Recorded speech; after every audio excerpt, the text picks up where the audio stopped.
আপনার জন্ম ১ তারিখে হলে আপনি বা আপনার সন্তান যেই হোক না কেন, শিক্ষাক্ষেত্রে বা কর্মক্ষেত্রে আপনি সবার থেকে এগিয়ে থাকার ক্ষমতা রাখবে।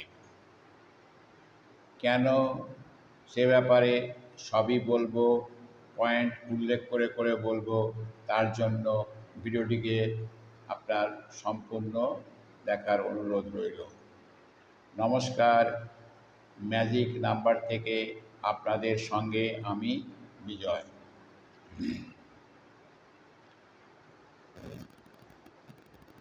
এক সংখ্যাটি হচ্ছে রবির সংখ্যা, কারণ রবি যেরকম নিজের আলো দিয়ে সবাইকে আলোকিত করে, তাই এই সংখ্যার জাতক শিক্ষাক্ষেত্রে বলুন বা কর্মক্ষেত্রে বলুন, শিক্ষাক্ষেত্রে নিজের প্রতিভা এবং শিক্ষা দিয়ে এবং কর্মক্ষেত্রে নিজের কর্ম দিয়ে সবাইকে সবার দৃষ্টি আকর্ষণ করার ক্ষমতা এদের থাকে। এবার প্রথমে আসবো শিক্ষাক্ষেত্রে।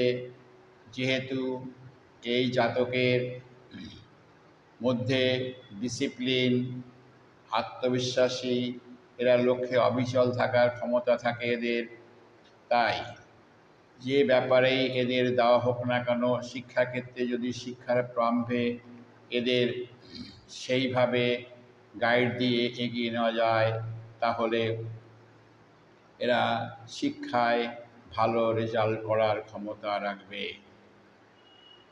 ২ নম্বর পয়েন্ট হচ্ছে, যেহেতু এই জাতক ক্রিয়েটিভ স্বভাবের হয় এবং জন্ম থেকেই এরা অরিজিনেটর, অর্থাৎ নতুন নতুন কোনো কিছু করা বা নতুন কোনো কিছু আবিষ্কার করা বা সৃষ্টি করার ক্ষেত্রে এদের একটা প্রতিভা, সহজাত প্রতিভা থাকে। তাই শিক্ষাক্ষেত্রে এই সমস্ত জাতকেরা সবসময় নতুনের খোঁজেই ব্যস্ত থাকে এবং নতুন নতুন চিন্তাধারা এদের ভেতর থাকে। শুধু অভিভাবকদের এটাকে ইমপ্লিমেন্ট করার একটা ইন্ধন যোগাতে হবে, অর্থাৎ বেশি চাপ না দিয়ে, স্নেহ ভালোবাসা দিয়ে এবং ঠিক ঠিক গাইড করতে পারলে এরা ভালো ফল অবশ্যই করবে। তৃতীয়ত, এরা কোনো বিষয় একবার দেখলে সহজে বুঝে নিতে পারে, তাই শিক্ষাক্ষেত্রে এর মূল্য খুব ব্যাপক ব্যাপক হয়। কারণ ছাত্ররা ম্যাক্সিমাম দেখা যায় যে বুঝে ওঠার না কারণে তারা হয়তো পিছিয়ে পড়ে বা অনীহা সৃষ্টি হয় শিক্ষার ব্যাপারে, কিন্তু এই জাতকের ভেতর সেই স্বভাবটা থাকে না। এরা সবসময় কোনো সেই যত বড় কঠিন ব্যাপারই হোক না কেন, এরা একবার দেখলে বুঝে যায় এবং কীভাবে সেই কাজটাকে, সেই শিক্ষাটাকে বা অধ্যয়নটাকে ইমপ্লিমেন্ট করতে হবে তা এরা ভালো মতো জানে। এখানেও অভিভাবকদের একটা ভূমিকা থাকে, তাকে সেইভাবে গাইড দিতে হবে। চতুর্থত, এরা পিছিয়ে পড়া একদমই পছন্দ করে না, অর্থাৎ এর থেকে কেউ এগিয়ে যাক সেটা এরা চাইবে না।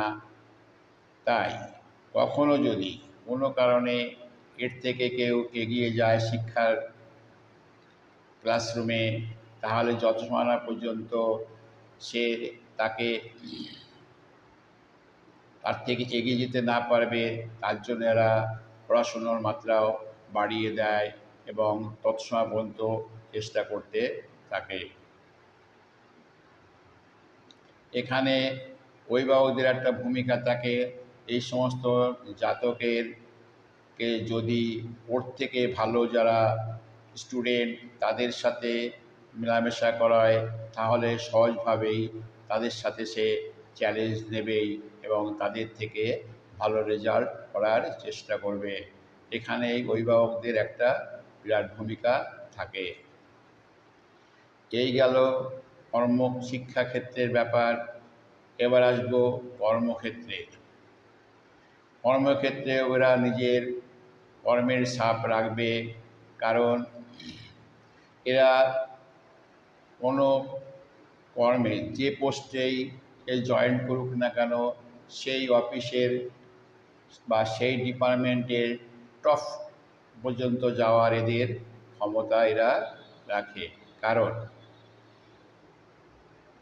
চাকরির প্রারম্ভেই এদের উপর যদি কোনো দায়িত্ব পড়ে, তাহলে সেই দায়িত্বটাকে কীভাবে কাজে লাগাতে হবে বা সেইভাবে ওরা এগিয়ে যায়। যেহেতু এরা সহজেই কাজটাকে বোঝার ক্ষমতা, এদের সহজাত ক্ষমতা থাকে, তাই এরা যে কাজই দেওয়া হোক না কেন সেটাকে চট করে উপলব্ধি করে এবং কীভাবে ইমপ্লিমেন্ট করবে সেটাকে সে বুঝতে পারে, সেই মতন সে কাজ করে। এতে দেখা যায় কাজে সফলতা পায় এবং অফিসে ওর উচ্চপদস্থ অফিসাররা এর প্রতি একটু অন্য নজরে দেখতে শুরু করে। দ্বিতীয় পয়েন্ট হচ্ছে এদের ডিস্ট্রিবিউশন ক্ষমতা খুব বেশি থাকে। তাই কোনো কাজ, সে যত বড় কাজ হোক না কেন, যদি ওনার অফিসাররা ওনার পরে দায়িত্ব দেন এবং নির্দিষ্ট সময় বেঁধে দেন, তাহলে এরা কার দ্বারা এই কাজটি নিখুঁত হবে তাকে দিয়েই এই কাজটি করানোর চেষ্টা করে। কারণ এরা ডিস্ট্রিবিউশন ক্ষমতা ভালো হওয়ার কারণে এরা ভালো ডিস্ট্রিবিউট করতে পারে এবং সেইভাবে কাজটি ভাগ করে দেয়। এতে দেখা যায় যে সময়ের মধ্যেই সে কাজটি সম্পূর্ণ করে দেয়। এর ফলে তার অফিসে তার একটা আলাদা মূল্য এসে যায় এবং প্রমোশনের পথটাও সহজ হয়। এইভাবে সে অফিসেও তার জায়গা করে নেয় এবং ধীরে ধীরে তার উন্নতি হওয়া শুরু হয়।